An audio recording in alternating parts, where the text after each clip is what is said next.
ಹಂಗ್ಯಾಕೊಲೆ ಕೊತ್ ಬಿದ್ದು ಬಚ್ಚ ಕೊತ್ ಬಿದ್ದೀನಿ. ಯಾಕಲೆ ಏನಾಯ್ತ? ನೀವು ತುದ್ದು ಮಾಡ್ಕೊಂಡು ಅನ್ನೋದಕ್ಕೆ ತೆಂಗ ಹರಿಯ ಕಳಿಸಿದೇನು? ಕೊತ್ ಬಿದ್ದು ಬಚ್ಚ ಕೊತ್ ಬಿದ್ದು ಹೊಕ್ಕನ್ನ ಅದನ್ನ ಅವ್ನು ಗುತ್ತಾದಿನ ಹಚ್ಚಿ ಬಿತ್ತಲ್ಲೋ ಯಪ್ಪ. ಅದೇನೋ ಹೊತ್ತಾದ ಕೋಳಿ ಕುಂದ್ಯಾಗ ಕಸ್ಬಾದಿ ತುದುಕ್ತಂತ ಹೇಳಿ ನನ್ನ ಕುಂದ್ಯಾಗ ಕಸ್ಬಾದಿಗೆ ತುದುಕಿದೆಯಲ್ಲೋ ಮಾದಯ್ಯ. ಬ್ಯಾದ ಮಾಮ ನೀನು ತವಾತ ಬ್ಯಾದ ಬಚ್ಚಾದ ಕೊಟ್ಟಿದ್ದು ಹೊಕ್ಕನ್ನ. ಏ ಅದೆಲ್ಲ ಸುಮ್ ನಿನಗ ಕೊಟ್ಟ ಮದುವೆ ಮಾಡೋದ ಕರೆ ಕರೆ. ಇನ್ಕ ಅವಂಗ ಹೇಳಿತ್ತು ಸುಮ್ ಅಂದ ನೀ ಅವಂಗ ಹೇಳಿ ತುಂಬ ನಿನಗ್ ಕೊಟ್ಟ ಮದುವೆ ಮಾಡೋದ ಕರೆ ಕರೆ. ಈ ಮಾತು ಕರೆ ಕರೆವೇ? ಕರೆ ಕರೆ. ಈ ಮಾತು ತತ್ತವೆ? ಇಲ್ಲ ಕೊಳಿತೈತೆ. ಇಷ್ಟು ಮಂದಿ ಒಳಗೆ ಮಾತು ಕೊಡ್ತಾನ, ನಾನು ತಂಗಿನ ಕೊಟ್ಟ ನಿನಗ ಮದುವೆ ಮಾಡ್ತಾನೆ.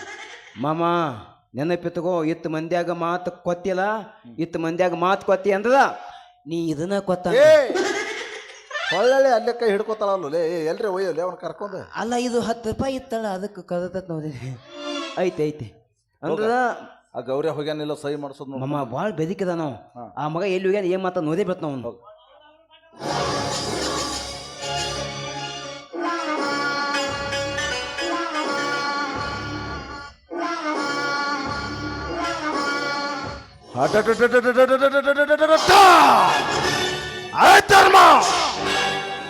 ನನ್ನ ತಮ್ಮದನಂತ ಹಾರಾಡ್ತಿದ್ದೀಯಲ್ಲ, ನೋಡು ಅದೇ ನಿನ್ನ ತಮ್ಮ ನಿನ್ನ ಮನೆ ಅಂಗಳಕ ಬಂದನ.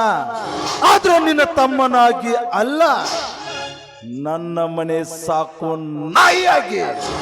ಇಷ್ಟು ದಿವಸ ಅವನ ಎದೆಯಲ್ಲಿ ನಿನ್ನ ಅನ್ನ ಅನ್ನೋ ಪ್ರೀತಿ ಎತ್ತ. ಆದ್ರೆ ಈಗ ಅವನ ಎದೆಯಲ್ಲಿ ತುಂಬಿಕೊಂಡಿರೋದು ನಿನ್ನ ಅನ್ನ ಅನ್ನೋ ಪ್ರೀತಿ ಅಲ್ಲ, ನನ್ನ ತಂಗಿ ಮೋಹ ಮಾತ್ರ. ಬೇಕಾದಂತ ಪ್ರಪಾತದೊಳಗೆ ಬಿದ್ದವನ ಕೈ ಹಿಡಿದು ಮೇಲಕ್ಕೆ ಎತ್ತಬಹುದು, ಆದ್ರೆ ಹೆಣ್ಣಿನ ಮೋಹದೊಳಗೆ ಬಿದ್ದವನು ಎದ್ದು ಬಂದಿರೋದು ಇತಿಹಾಸದಲ್ಲೇ ಇಲ್ಲ. ಧರ್ಮ, ನಾನು ತುಂಬಿ ಕಳಿಸಿರುವ ಅಭಿಷದ ಮಣ್ಣಿನ ಮಡಿಕೆ ನಿನ್ನ ಮನೆ ಅಂಗಳಕ್ಕೆ ಬಂದು ಹೊಡೆದು ಛೇತ್ರ ಆಗತ್ತೆ. ಆಗ ನಿನ್ನ ತಮ್ಮ ಅವನ ಕೈಯಲ್ಲಿ ನಿನ್ನನ್ನು ಕತ್ತು ಹಿಡಿದು ಹೊರಗೆ ತಳ್ತಾನ. ನೀನು ಬೀದಿಗೆ ಬಂದು ಅಮ್ಮ ತಾಯಿ ಎಂದು ಭಿಕ್ಷೆ ಬೇಡೋದನ್ನ ಇದೇ ಕಣ್ಣಲ್ಲೇ ನೋಡ್ಬೇಕು, ನೋಡ್ತೀನಿ. ಇದು ನನ್ನ ಬಹುದಿನದ ಕನಸು ಕನೋ.